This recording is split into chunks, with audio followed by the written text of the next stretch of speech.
All right. Hello, everyone, and welcome to today's session on CMMC Compliance Simplified, or as I like to call it, how to stop worrying and love the cybersecurity requirement. I'm really glad you could join us today because we're going to take something that seems about as fun as assembling IKEA furniture without instructions and actually make it understandable. So again, thanks so much for joining. I see that we've got some folks here, so this is good. We're going to go ahead and get started. We are also recording this session, but we're going to talk about that in just a little bit. So give me just a moment on that one. All right, so meet your presenter. This is me. That's me looking a little more formal, by the way. So my name is Rick Ostapovich. I know with a last name like that, I should probably just share my last initial rather than dump a whole box of alphabets out on your desk. But, what can I tell you? I am the strategic communications lead with nonprofit Move America, and I am thrilled to be working once again with the fabulous Mark Chisholm and the rest of the Project Spectrum team to talk to you about cybersecurity. Now, I want you to remember Project Spectrum is a cybersecurity awareness initiative, which is kind of a fancy way of saying we help businesses like yours figure out how to protect your digital stuff without needing a PhD in computer science. What we like to do is we like to provide the tools and the training you need to maintain compliance with Department of War contracting requirements. So think of us as your cybersecurity Sherpa. We've been up this mountain before, and we also know where all the good handholds are.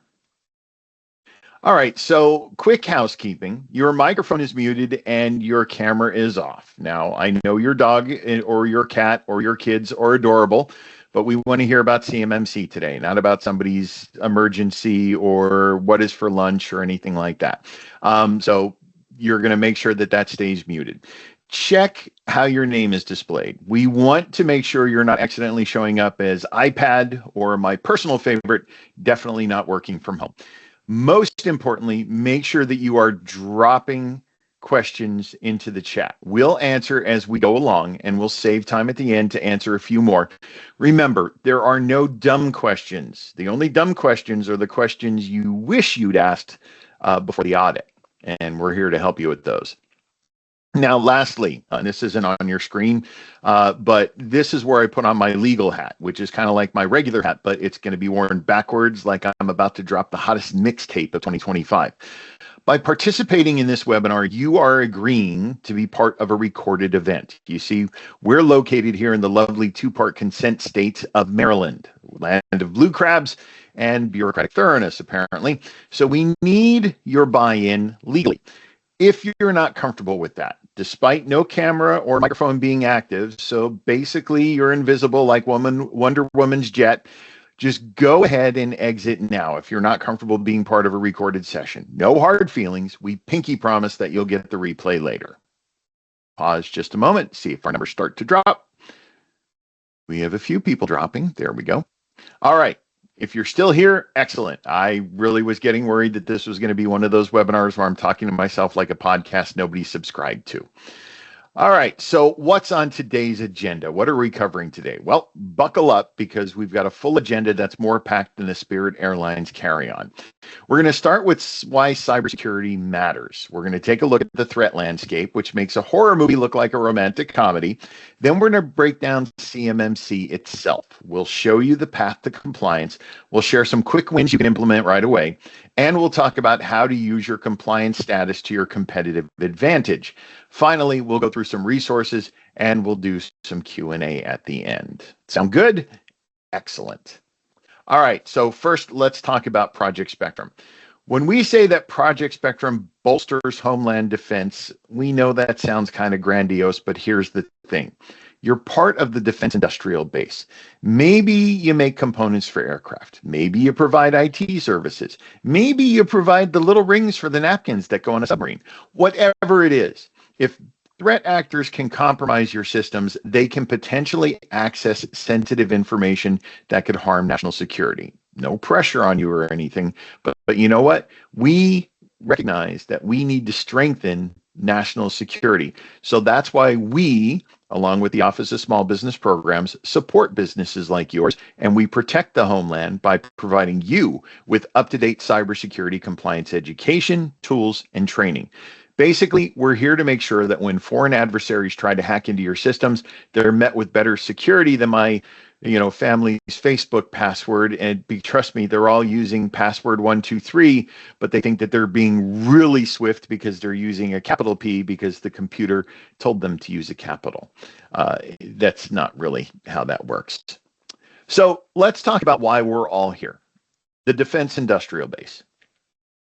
It's under attack all the time. It's not a matter of if, it's a matter of when. And the cybersecurity threat landscape is kind of like one of those choose your own adventure books. Anybody old enough as I am to remember those, where you choose this path, flip to this page, choose this path, flip to this page, except every choice leads to the page that says your data got stolen. Take a look at these numbers and try not to get panicked, but maybe a little. 43% of all cyber attacks, and that's conservative, they target small and medium businesses, almost half. Only 14% of small and medium businesses, not 14% of the 43%, 14% of all of them have plans to mitigate these attacks. That's like knowing there's a 43% chance of rain and only 14% of people bringing an umbrella. But wait, there's more. It gets worse. 74% of breaches are caused by human error. That's 3 out of 4 times the building is doing it to itself. It's like cybersecurity fratricide, except with more I clicked on an email from a Nigerian prince vibe to it. Now, what is the cost? We're talking $826 to $653,000 per incident. That's the average. Sometimes these break into the millions and more. That's really wish I had invested in cybersecurity instead of the foosball table for the break room expensive. So you've got to be careful. And not to rain on your parade anymore, but here's a little more. 17% of SMBs, only 17% have that proper insurance coverage. It's specialized cyber insurance. Your regular business insurance, your regular P&C coverage, not going to cover cyber events. So not only are you vulnerable, you're also not insured. It's kind of like going skydiving without checking to see if your parachute actually has a parachute in it, or you're going to open it and it's going to be like Wile E. Coyote where the anvil falls out. So why are SMBs targeted? Well, you've got a bunch of reasons. You've got intellectual property, you've got dual use technologies, you've got access to that sensitive government information, and you're interconnected with those larger defense contractors. Remember Ocean's 11, where they use the little van to get into the big vault? No offense, but you're the little van. So let me break this down even further, because I want to make sure that we're all on the same page about why SMBs are increasingly targeted. You've got supply chain access points. You see, the threat actors see SMBs as the stepping stones to larger targets. By compromising one vendor, they can access an entire network. It's like that old shampoo commercial. They'll tell 2 friends and they'll tell 2 friends. Except instead of great hair, you get a data breach. Then you've got intellectual property value. See, the SMBs have IP that has significant value on the black market. It's like having a Picasso in your living room, except the Picasso is your CAD files, and they're sitting on a server that hasn't been updated since the Obama administration. Then you've got those limited in-house cybersecurity resources. Look, we get it. You're focused on production. You're focused on delivery. You're focused on keeping the lights on. Hiring a full-time chief information security officer isn't in the budget. It's kind of like trying to guard a castle with one person who's also the cook, the janitor, and sadly, the court jester. So let's talk about the greatest hits of cybersecurity threats. These are the top threats to SMBs, and trust me, this is a chart that nobody wants to top. First up, you've got phishing and social engineering. This is the cybersecurity equivalent of can I speak to your manager? Instead of Karen demanding a refund, and apologies to anybody named Karen, it's a hacker demanding your credentials. A simple email or fake invoice can be all it takes to trigger a serious breach. You know those emails that say your account's been compromised, click here to verify your identity? Guess what? That's phishing, and people fall for it every single day. Then you've got ransomware disrupting your production. When a ransomware attack hits, it doesn't just lock up your data. It can bring your entire assembly line to a grinding halt. Grinding halt. Imagine showing up to work and seeing a message on every computer that says, pay us $50,000 in Bitcoin or you'll never see your files again. It's like you're being held hostage, except the hostage taker is thousands of miles away and you can't even see their face. This can translate to missed deadlines, lost revenue, very uncomfortable conversations with customers about why their order is going to be late. And guess what? Sorry, we got ransomware isn't the professional update that anyone wants to send.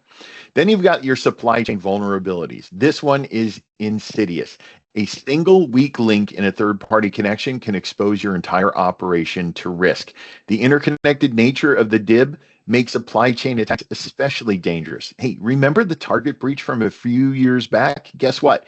That didn't start at Target. It started with their HVAC vendor. If the air conditioning guy's credentials led to one of the largest retail breaches in history, that's like Ocean's 14, except it's real life and way less entertaining.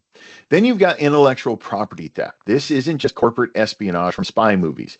Critical pieces of IP set you apart from competitors, and when that gets stolen, it can cause long-term damage to both your reputation and your market position. Just imagine spending years developing that proprietary process only to find out that your competitor in another country somehow has the exact same process 6 months later. It's not coincidence, it's theft. Finally, you've got operational disruption. Beyond the immediate financial impact, cyber incidents often create lingering disruption, equipment malfunctions. You got compliance violations. You've got shaking customer trust. It's like a cybersecurity earthquake. Even after the main event is over, guess what? Oh my goodness, you're just not going to believe this. It is going to be ugly, ugly, ugly, ugly, ugly, because you are dealing with those aftershocks for a month. So, we've successfully terrified you with the threat landscape. Sorry about that. The good news is there's a solution, and it's called CMMC. Now, I know what you're thinking. Great, another acronym, just what we needed. But stick with us here because CMMC, the Cybersecurity Maturity Model Certification, is actually your friend. It's like a comprehensive workout plan for your cybersecurity, except instead of getting six-pack abs, you get to keep your government contracts, which, let's be honest, probably pays better than being an Instagram fitness influencer anyway. So let me break down the 3 CMMC levels for you, and I promise that I will do it without making your eyes glaze over, or at least I'll try. You've got CMMC Level 1, which is foundational. This is your basic data safeguarding for FCI. 15 requirements, annual self-assessment. If CMMC were a video game, Level 1 is the tutorial level. Then you've got CMMC Level 2, which is advanced for CUI data. 110 requirements based on NIST SP 800-171. Now, for basic CUI, you can self-assess. For specified CUI, you need a third-party assessment from what's known as a C3PAO, which is not a droid from Star Wars. I have to remind that to everyone. Every 3 years, you're going to need that third-party assessment.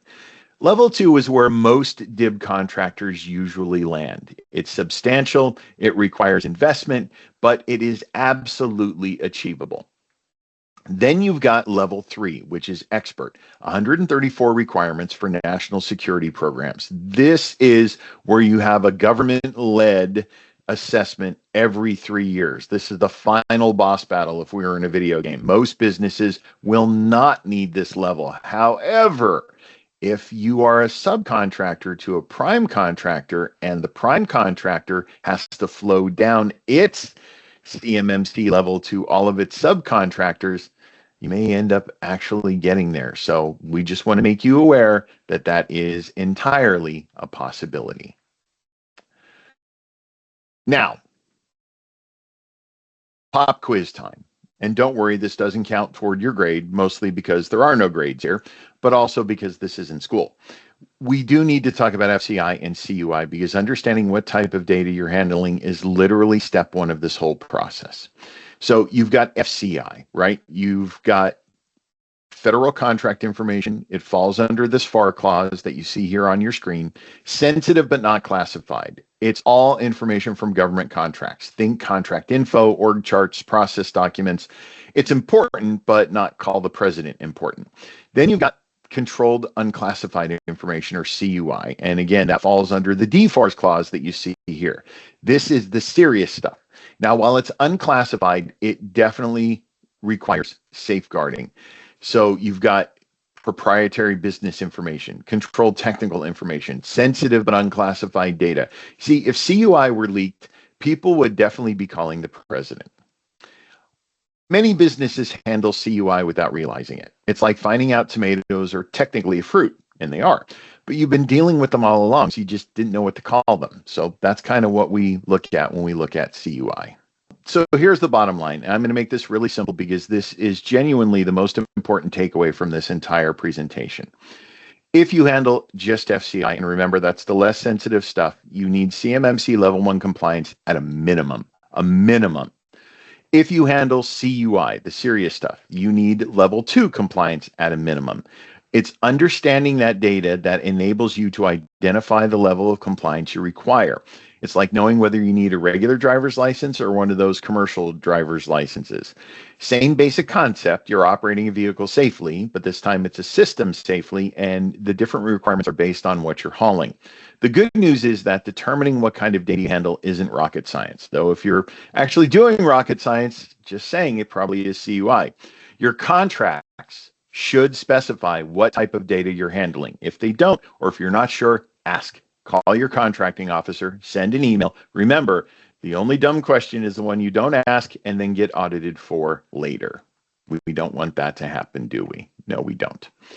All right, buckle up because this is where we talk about the timeline. And spoiler alert, it's happening right now. September marked the official start of CMMC implementation across all DOW contracts. This isn't a drill. This isn't coming soon. This is happening. See, the DFARS rule became live in the Federal Register on September 10th, which was a month and a half ago. Phase 1 begins November 10th, which is not a month and a half from now. It's only a couple of weeks. Now, I know some of you might be thinking that's still a few weeks away. I've got time. And technically, yes, you do. But remember that time in college when you had an entire semester to write a paper and you ended up pulling an all-nighter the day before it was due? Let's try not to do that with CMMC because the stakes are slightly higher than a passing grade in English 101. So why does it matter? 2 reasons. First, adhering to cybersecurity standards is non-negotiable in today's digital landscape. It's not optional. It's not a suggestion.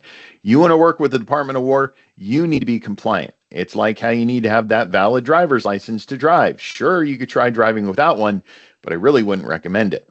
Second, adhering to CMMC Phase 1 requirements will not only help protect sensitive information, it will also enhance your competitiveness in the federal procurement process.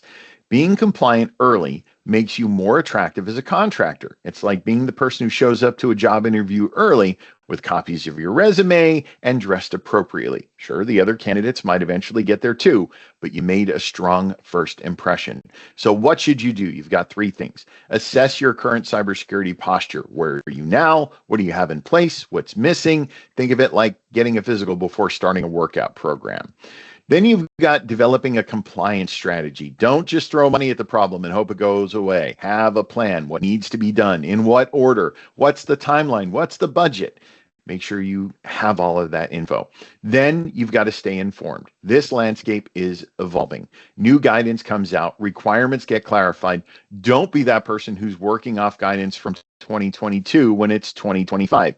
Subscribe to the updates, follow the official channels, and stay in the loop. Because let me tell you, being proactive about these upcoming requirements can set your business apart and pave the way for future government contracting opportunities. Early adopters have a competitive advantage, and that advantage is real. Okay, so we've covered the why, we've covered the what. Now let's talk about the how. This is the Compliance Simplified section, which I realize is a bit like saying taxes are simplified or DMV is simplified, but I promise we're going to break this down into manageable chunks. Think of this as the IKEA instruction manual for CMMC, except hopefully clearer and with fewer Allen wrenches, because man, are those things annoying. All right, so when you're talking about breaking down the CMMC levels, let's dive a little deeper into each one, because understanding those specifics are going to help you plan your compliance journey. First of all, level 1 is foundational, right? This is your basic cyber hygiene practices. Applies to companies that handle only FCI.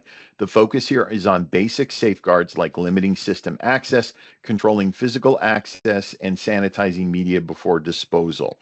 It requires an annual self-assessment submitted to SPRS. That's the Supplier Performance Risk System for those keeping track of acronyms at home.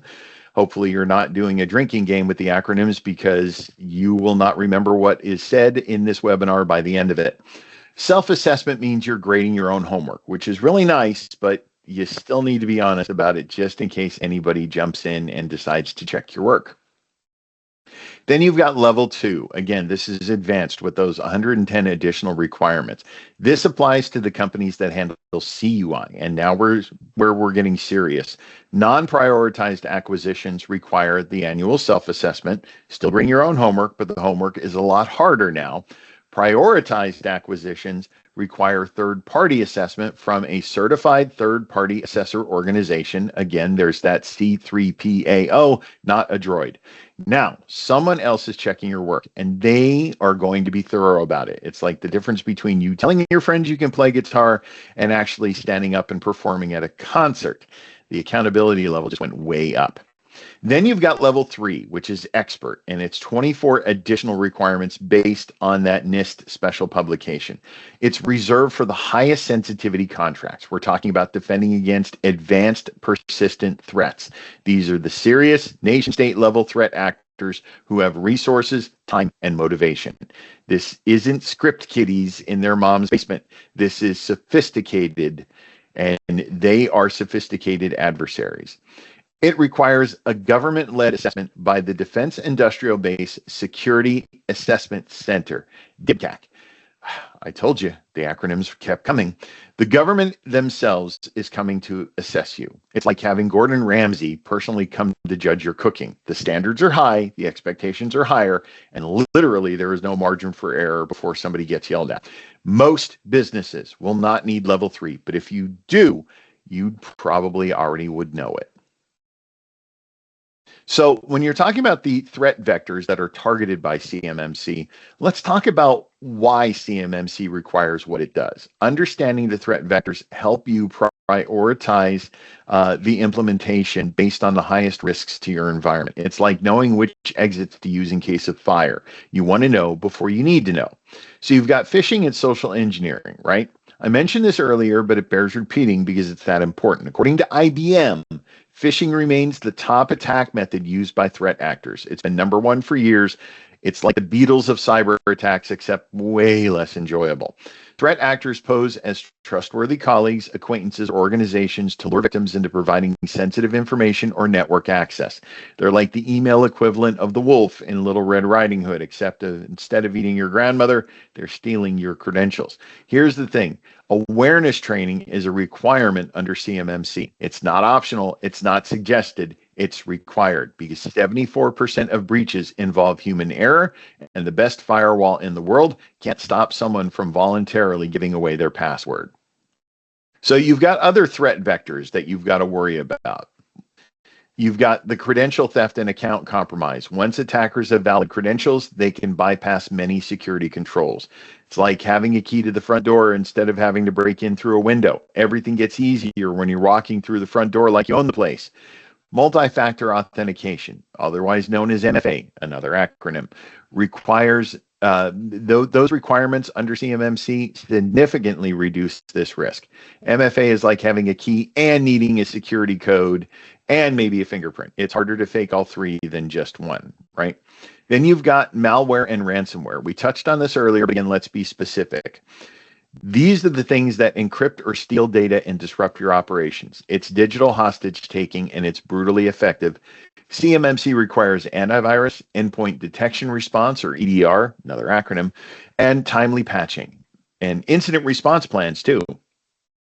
These are your defense in-depth layers. It's like having a moat, a wall, guards, and a really good alarm system. Any one of them might not stop a determined attacker, but all of them together, you've got much better odds. Then you've got supply chain infiltration. Remember I mentioned you're the side door to larger contracts? Well, that's what this looks like in practice. Threat actors compromise one supplier to get to another. The SolarWinds incident, textbook example. Bad actors compromise SolarWinds software. update mechanism, and suddenly thousands of their customers, including major government agencies, were compromised. CMMC enforces security at all supply chain levels, not just primes.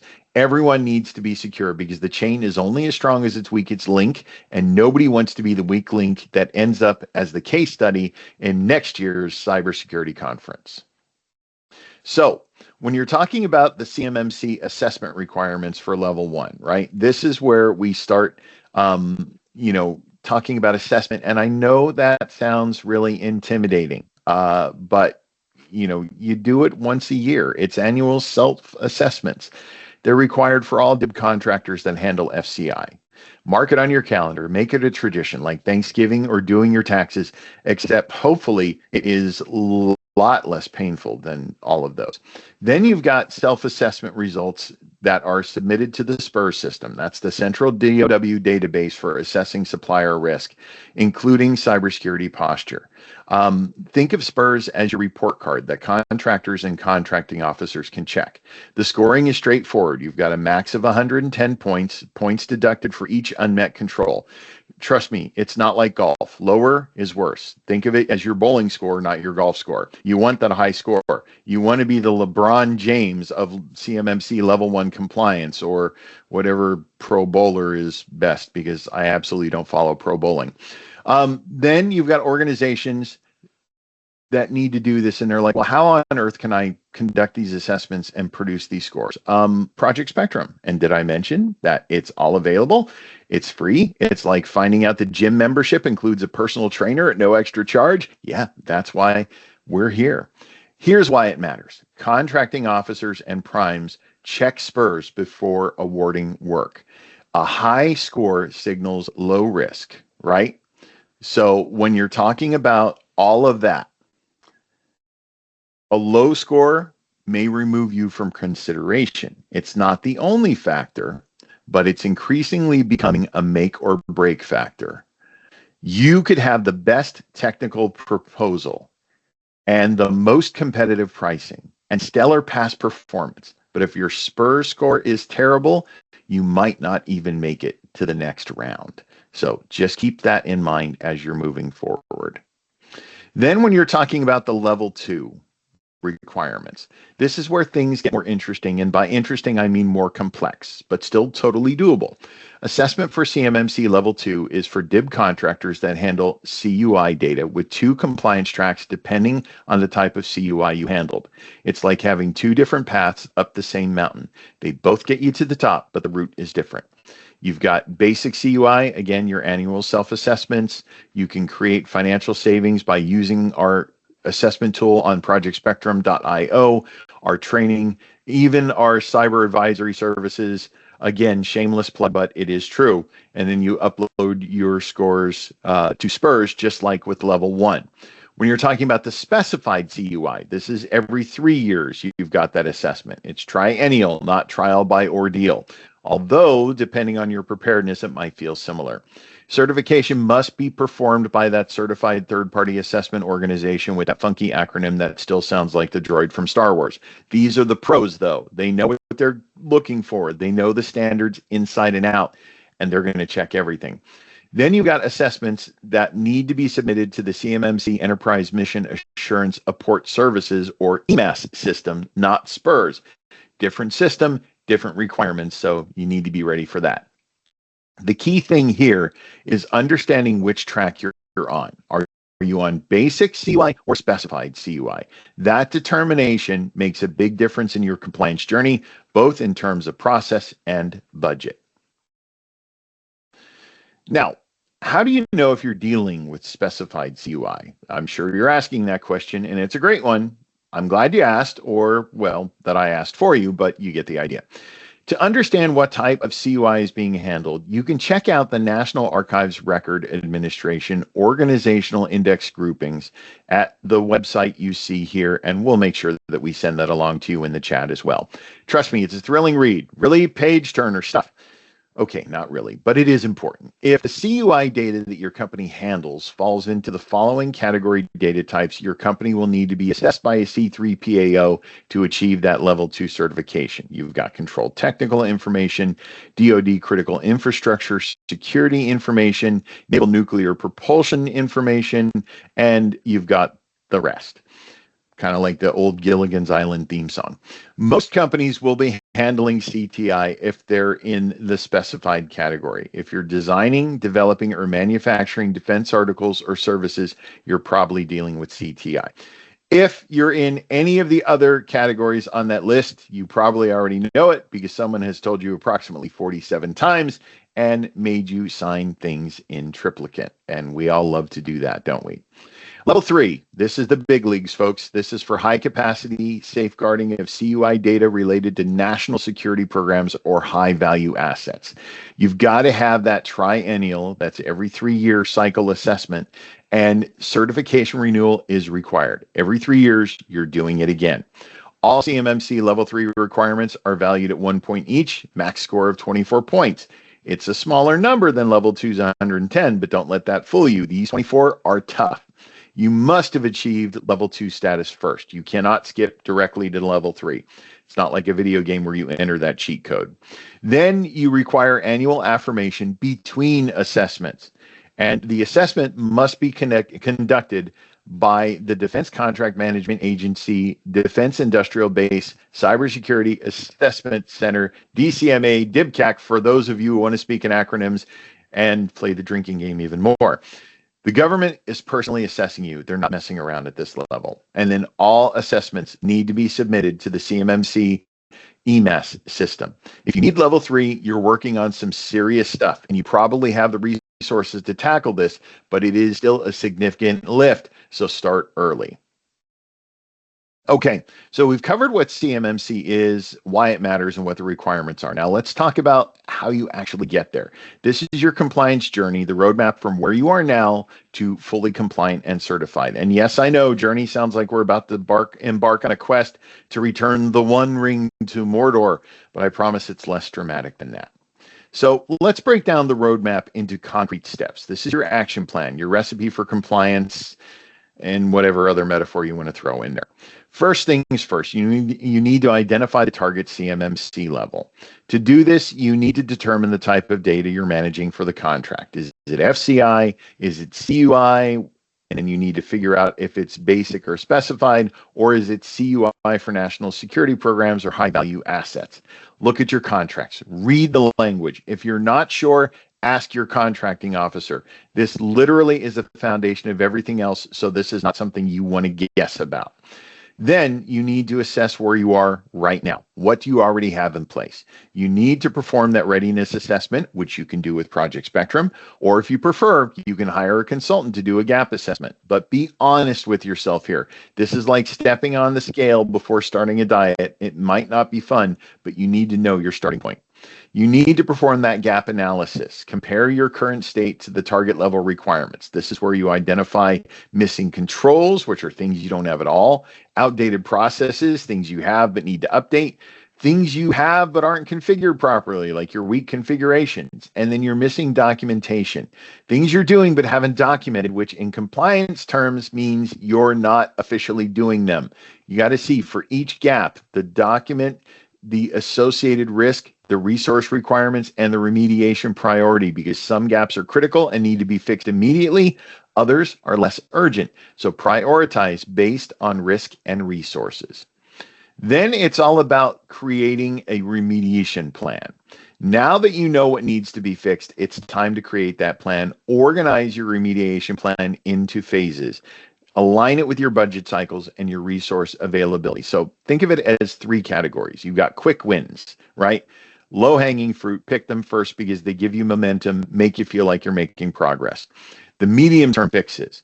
These are your solid middle work. They're important, they're achievable, they're necessary, right? This is everything from multi-factor authentication rollout to asset inventory. Then you've got your long-term projects. These are the big ones that require significant investment in time. You need to plan these carefully. You need to budget appropriately, and don't try to do them all at once unless you have unlimited resources. If that is the case, is it okay if I borrow the credit card tonight? Then you've got another step, right? You're gonna, you've got to do a bunch of different things. You've got to integrate things into your operations, right? So, sorry. Here's the thing that trips up a lot of organizations. Compliance is not a one and done activity, right? CMMC requires ongoing adherence. It's not a finish line, it's a lifestyle change. You need to make sure you're embedding security practices, you're training your staff. You need to make sure that you are updating processes as threats and requirements evolve. Think of it like going to the gym. You don't go once and suddenly get fit and stop. You have to keep going. Cybersecurity compliance is the same way. It's ongoing. It's a practice, not a project. Make it part of your culture. Make it just so you know how to do these things, right? All right. So again, when we're talking about the quick wins, we've let's spell out a few of these. The MFA, that's adding that extra step beyond a password that creates another layer of protection to thwart any unauthorized access. Most email providers offer MFA. Most cloud services offer MFA. Most enterprise applications offer MFA. Turn it on right now. I would wait, but we have to keep moving. Seriously, if you do nothing else from this entire presentation, just enable NFA on those critical systems. It's that important and that effective. You've got to update and enforce strong password policies. Using password 123 or fall 2025 with an exclamation point, not good enough. Minimum length of 12 characters, longer is better. Make sure it's complex, mix of upper, lower, numbers, symbols. No reusing previous passwords, even if it's a password from 3 times ago, not a good idea. Regular changes. Current best practice is actually moving away from forced regular changes if you have MFA, but let me just say that's a longer discussion. Consider implementing a password manager for your organization, because let me just tell you something. They're inexpensive, they make it easier for users to follow the rules, and they dramatically improve security. Then you've got the security awareness training. Remember when I said 74% of breaches involve human error? This is how you fix that. Teach your employees to recognize phishing, social engineering, and safe handling of sensitive data. Make it engaging, make it relevant. Don't just use a PowerPoint from 2015. Here's the thing, it's still not one and done. You need to do it regularly, annually at a minimum, but quarterly is better, because let me say, threats are evolving and your training needs to as well. Then you're going to encrypt your devices, the laptops, mobile devices. Windows has BitLocker, Mac has File Vault, Linux has Lux. If a laptop or a mobile device is lost or stolen, modern operating systems make it easy to encrypt things. There's almost no reason not to have full disk encryption enabled on every device that accesses company data. It's easy, it's often free, and it's incredibly effective at protecting against one of the most common ways data gets compromised, and that's someone losing a device. Again, those are all quick wins that I think you can achieve. Then you've got some medium-term projects, right? You've got implementing the endpoint detection and response. EDR tools. EDR, another acronym. They detect suspicious activity beyond what antivirus catches. Traditional antivirus is like a bouncer checking IDs at the door. EDR is like having security cameras throughout the venue watching behavior and looking for anything suspicious. This is required for effective incident detection under the System and Information Integrity family of CMMC requirements. And at level 2, it is not optional. And you've got quite a few different popular EDR solutions that you could utilize. You've got the established centralized log management, system information and event management, or CM tools, collect and correlate logs from across the network. They support auditing and incident investigations. Without those tools, trying to piece together what happened during a security incident is like trying to solve a mystery when all the witnesses are in different countries and speak different languages than you. Possible? Maybe. Efficient? Absolutely not. They range from expensive enterprise to solutions to open source options that are free. Find something that works for your size and budget, but for the love of all that's good and holy, have something. Harden your system configurations. This means disabling unused devices. If you're not using it, turn it off. Apply least privilege. Patch regularly. System hardening is like waterproofing your boat. It takes time. It's not glamorous, but let me just tell you, it's what keeps you from sinking. Document all your security policies and procedures. In the world of compliance, if it's not documented, it doesn't exist. Your policies and procedures form the backbone of your system security plan or SSP. What do you do? How do you do it? Why you do it that way? Who's responsible? How often it happens? And please, please, please keep it updated. Documentation from 2020 about your security practices is about as useful as a map of the Soviet Union from 1943. Things change. Your documentation needs to change too. So when you're talking about long-term initiatives, right, these are where you start, getting into the big projects. These are going to help you not just achieve compliance, but maintain it over time. You've got that network segmentation for CUI systems. You've got separate those CUI systems from non-CUI systems, and you limit the impact of a potential breach.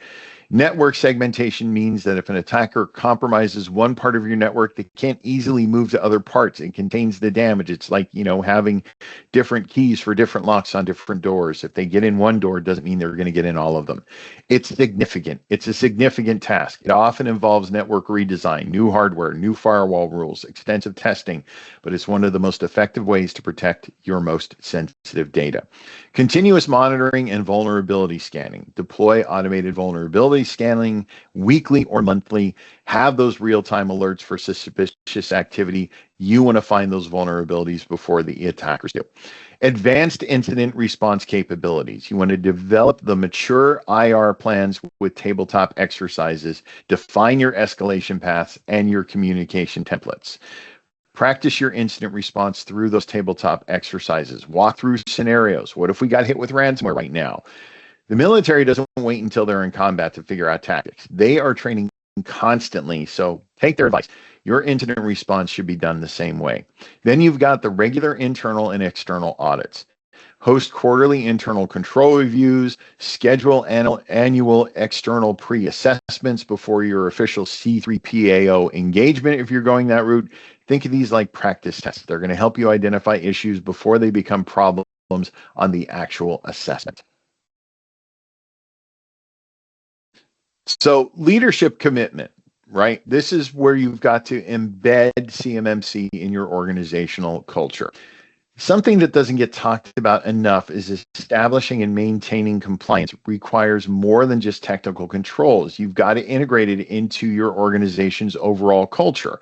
Without executive support, compliance initiatives lose momentum.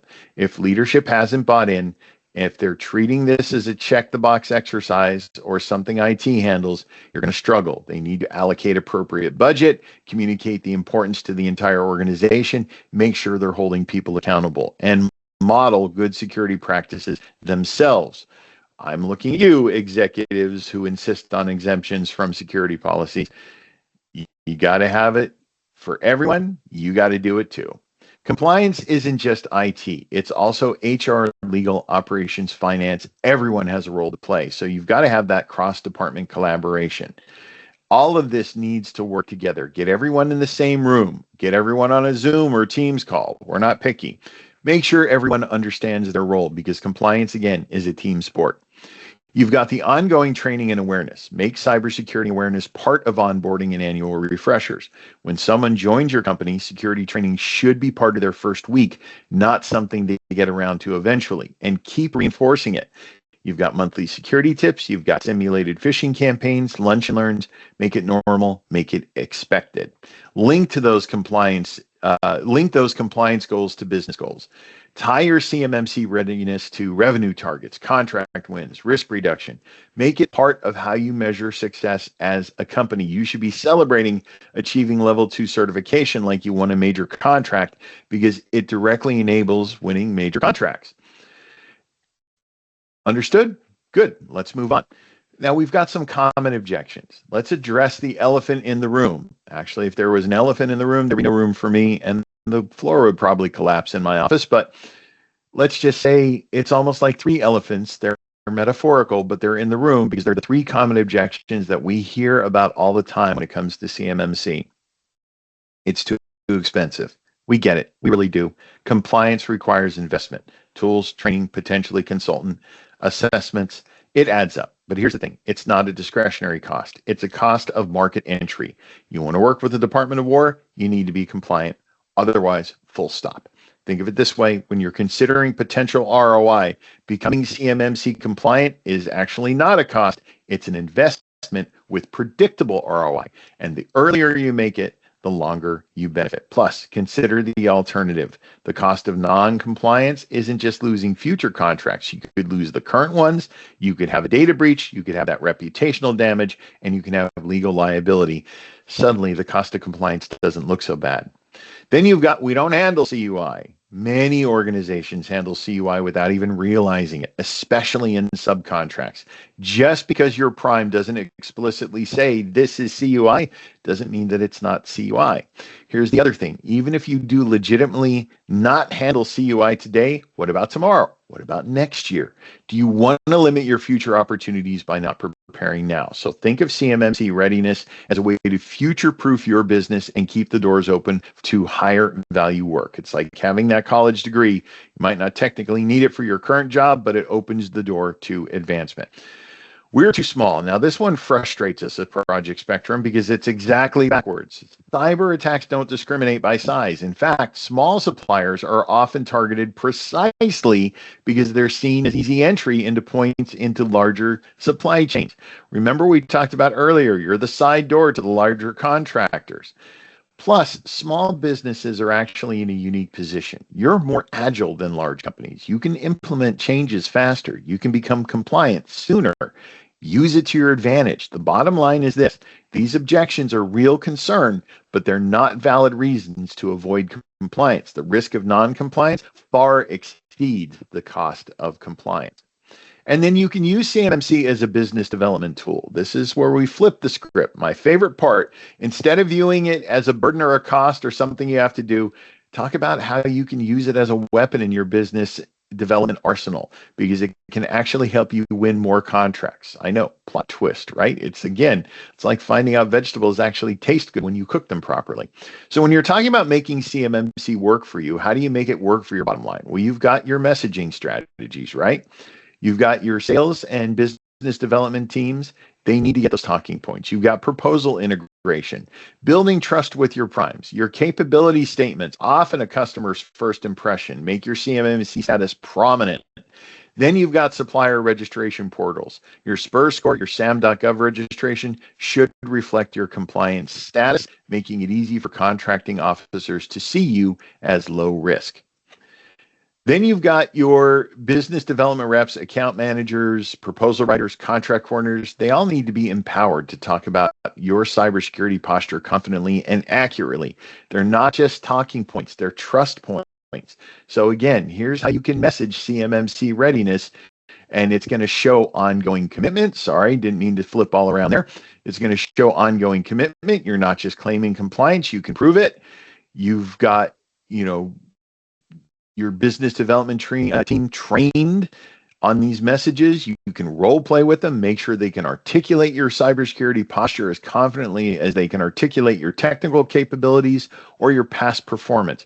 But be honest about where you are in your journey. Be confident about your progress and commitment, but be honest. Don't claim to be compliant if you're not. That is just not going to work. Now, we've covered a lot of ground today, and we're starting to get toward the end. Your brain might be feeling a little bit full, but that's normal. This is all complex stuff. But don't worry, you're not in this alone. There are a ton of resources available to help you on your cybersecurity compliance journey. You've got an SSP template, right? Because that's what Project Spectrum helps to handle. We offer a free SSP template specifically for level 2 compliance with CMMC. And it's free because we're nice like that. It's going to help you document your security posture, align with DOW expectations, prepare for your assessment, maintain compliance. Think of it as the skeleton you'll flesh out with your specific controls. You'll need to customize it, but we give you the framework so you're not starting from scratch.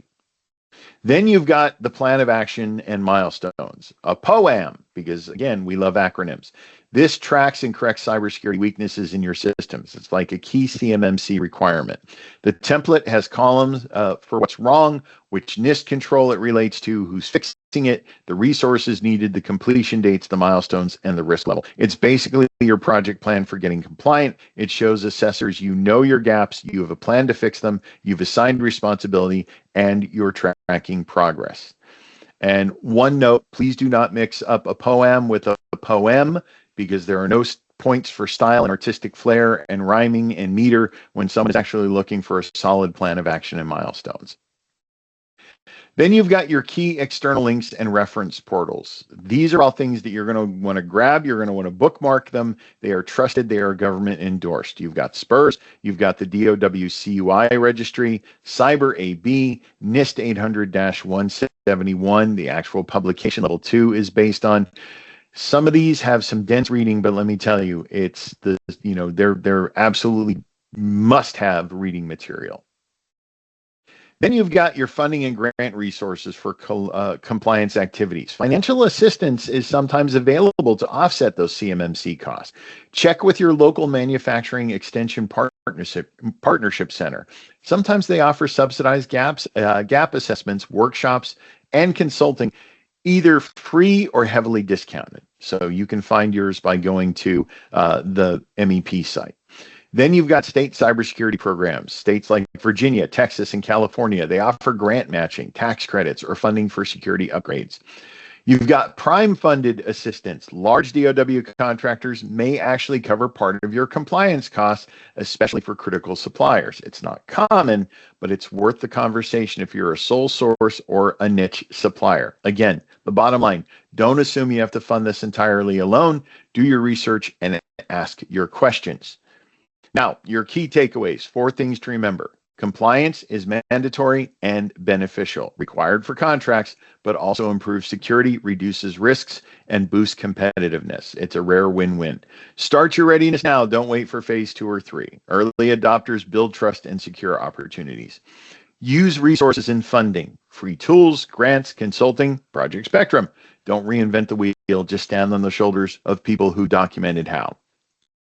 And treat CMMC as that growth enabler. It's risk management, it's trust building, it's competitive positioning. Change your mindset from, ugh, we have to great, we get to, and it'll help us grow. It's that all in that positive attitude. Project Spectrum offers a comprehensive support for your cybersecurity journey with CMMC. You've got all of our artifacts, assessment tools, and advisory services. You've got our education and information services, everything designed for small and medium businesses. These are all practical tools you actually need, not million-dollar enterprise solutions. Now, before we get to the Q&A, which I see that we do have a few, I want to make you aware of something important. The Department of Defense Office of Small Business Programs, or Department of War Office of Small Business Programs, depending on who you're asking, is seeking input from small businesses like yours to better understand how companies are preparing for CMMC implementation. Listen, your voice is critical in helping the department keep informed about the real-time impact on small businesses so they can tailor resources, support, and guidance during the transition. It's short, it's anonymous, and it's your opportunity to tell the department what's working, what's not, what you need, and what's challenging about this whole process. Now, deadline's November 9th. Don't delay. Why should you care? Because the department is actually listening. They want to make this work for small businesses. So please take a few minutes, complete the survey. You've got a QR code here that hopefully you've already scanned with your phone. It's one of the most direct ways you can have to influence how CMMC implementation unfolds. So with that said, we're going to go ahead and bring us to the end of the formal presentation, which means it's your turn. So we're going to answer a few questions. We've got just a few minutes lined up for Q&A. So again, make sure you're dropping those in the chat. Todd asks, I have clients that are wondering what is the very least they need to do for level 1 admin controls and technical controls. Is there a list of required admin controls that need to be created for each of the 15 safeguards? Here's what I'm going to tell you. Project Spectrum has information on all of this. What it is that you need to do for level 1, what it is that those controls are going to need, how you can get it all set up. We've got some great stuff. We've got training courses, we've got documentation, we've got videos. It's all there for the taking. Sign up for Project Spectrum today, projectspectrum.io. Sign up for your free account and get access to all of that great stuff. Sasha asks, Will client communications communicate whether their work is considered specified CUI? How do you know which is being sent if the reference is just CUI? Yes, again, you are going to hear that from the folks that are going to give you all of that information. You're going to make sure that you can go ahead and get started with the specific stuff for your specific situation. That is going to be laid out. If it's not readily available or you're not finding it, make sure you're asking. You can ask the prime, you can ask the contracting officer. You've got a lot of different people that you can talk to. All right. So when it comes to connecting with Project Spectrum, before we wrap up, let me make sure that everyone knows how to connect with us after today's session. You can find us at projectspectrum.io. That's our main website, all the resources, tools, and templates we discussed today. Email us at support@projectspectrum.io. We actually do respond to those emails, usually within 24 hours. You've got training webinars like this one. We hold them regularly, so check our website for upcoming sessions. We're on social media. You can find us on both YouTube and LinkedIn. Follow us for updates, tips, and announcements. And here's something really cool. We have a virtual help desk. If you go to projectspectrum.io, you look in the bottom right-hand corner, you'll see that orange question mark. Click that. You can connect with one of our cyber advisors. It's like having cybersecurity support on speed dial. Don't try to go through this all alone. Use the resources, ask questions, get help. That's literally why we exist. All right, so we have reached the end. I want to thank you so much for your time today, for your attention, and for your commitment to cybersecurity and compliance. Remember, CMMC compliance is a journey, not a destination. It's ongoing, but it is absolutely achievable, and you don't have to do it alone. If you take nothing else from today, take this. Start now. Use the available resources. Treat compliance as a competitive advantage rather than a burden. We're here to help, so reach out to Project Spectrum anytime. Thank you again for your time today. We appreciate everything. If you have further questions, email us, get on that virtual help desk. But no matter what, get on Project Spectrum's website, get registered for your account if you're not already registered, and get started with that cybersecurity compliance journey, with which we wish you the absolute best of success. Again, for the Project Spectrum team, this is Rick from Move America. Thank you so much for joining. Have yourself a fantastic rest of the day.